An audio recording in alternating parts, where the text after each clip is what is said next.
Emmanuel Macron, lui, sort du silence. Première interview depuis les législatives ce soir. Certains diront même il était temps. Cela fait 25 jours qu'Emmanuel Macron esquive les questions sur la crise politique. On attend des perspectives et des repères. C'est l'heure de la grande explication, Jacques Serret.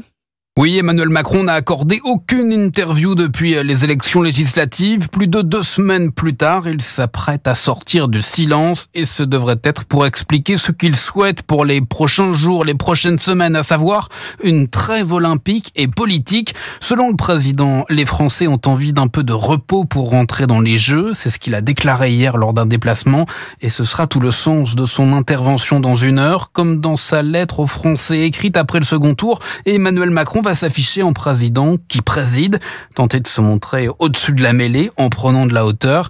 C'est pourquoi une grande partie de cet entretien doit être consacrée au JO. Le chef de l'État veut en faire un moment de fierté française. Autrement dit, la nomination d'un nouveau Premier ministre, ce n'est pas pour tout de suite, en tout cas ni avant ni durant les JO. Jacques Serret, on apprend une information capitale ce soir, à maintenant un peu moins d'1 heure de cette interview d'Emmanuel Macron à la télévision. Eh bien, ça y est, le nouveau Front populaire est tombé d'accord sur un nom. L'Alliance de gauche propose comme candidat au poste de Premier ministre Lucie Casté, une femme issue de la société civile. Elle est la cofondatrice du collectif Nos Services Publics qui entendait peser sur les législatives.